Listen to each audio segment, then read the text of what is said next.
Hi, it's Kate Burr here, and I just wanted to make this video because I have just seen some very interesting advancements from the Google Assistant that could be an absolute game changer for the world as we know it.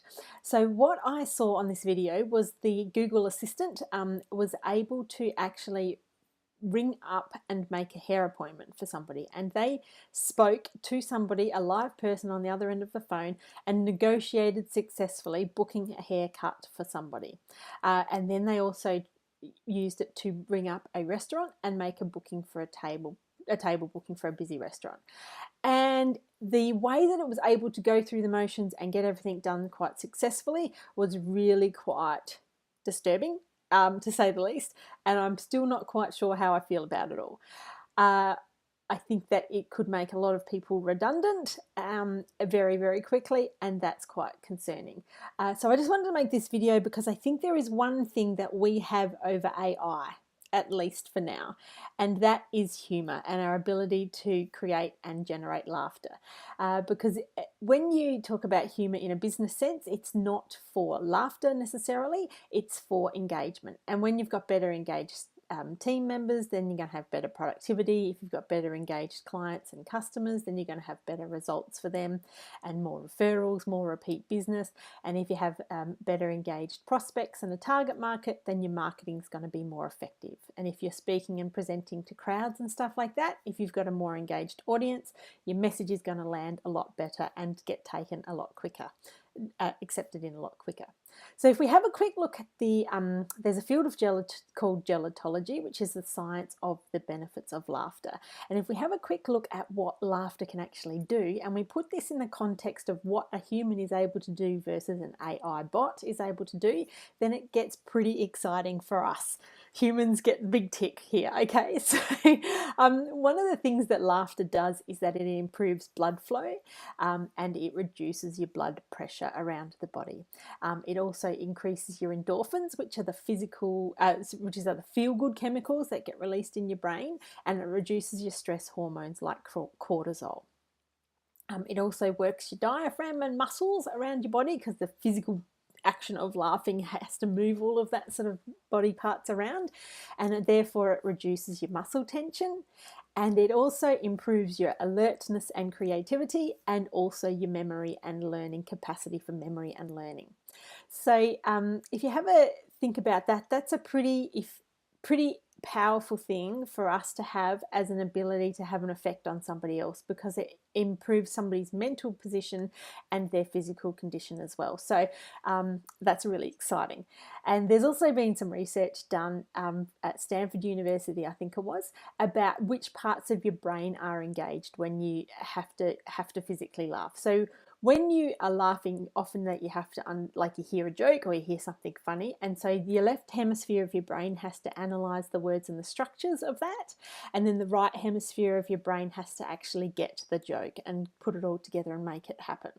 And then the blue bit, not in your brain but on the image, the blue bit which runs across here is your occipital lobe, and that's responsible for the visuals in your brain, and that creates the images. And then the motor cortex section, which is runs across the top of your head, that's symbolized in green.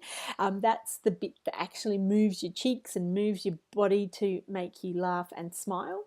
And then the limbic system is the emotional center. So if you've got your brain, which is a big huge chunk like that, and then the limbic system's that bit in the middle, that's the bit that's responsible for your emotions. So that's the bit that makes you happy. And if you put it all together on one chart, you can see that pretty much every part of your brain is fired up in the process of laughing. So it's really important to use humour with everybody that you come in contact with, because then it fires up everything in their brain and it makes them feel good, and they remember you as being responsible for that. So if you have had a big day and you need more coffee, you've got no idea what I've just said, just remember this. This image is all the one that you need to remember, is that this is what your brain looks like when you laugh. It's like fireworks are going off in your brain. So whilst an AI bot can go through the motions and get the job done, it's not actually going to necessarily make you feel any different. And so that's where the humans have got the upper hand at the moment until they work out how to do that as well. Unless they do know how to do that already, then we're all screwed. But we've got the ability to have a really positive impact on the people that we encounter. And so that's why humour is so important. And I think Maya Angelou sums it up really, really beautifully in this quote where she says, "I've learned that people will forget what you said, people will forget what you did, but people will never forget how you made them feel." So have a think about how you're making people feel and how you're interacting with people to make sure that that's going to be in a positive state, and especially when there's so much advancements in AI, how you're going to be able to harness and utilize humor to get yourselves the winning edge over AI. And then I just wanted to finish off too quickly with in my humour solution, which is the 9 problems that are solved with humour, the ones that are really, really pertinent to AI at the moment are point number 3, which is the ability to build rapport and connection, because scientists have done lots of study, and when you laugh and interact with people, it forms a very close bond with people, so you're getting that much more authentic connection very, very quickly and engagement.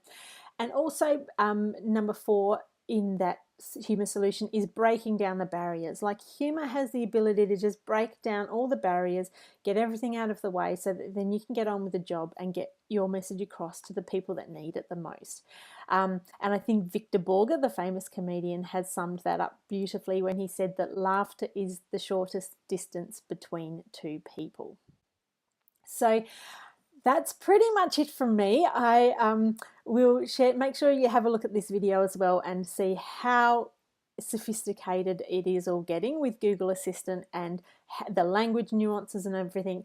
So it's pretty much got the capacity to go through the motions just like all of us.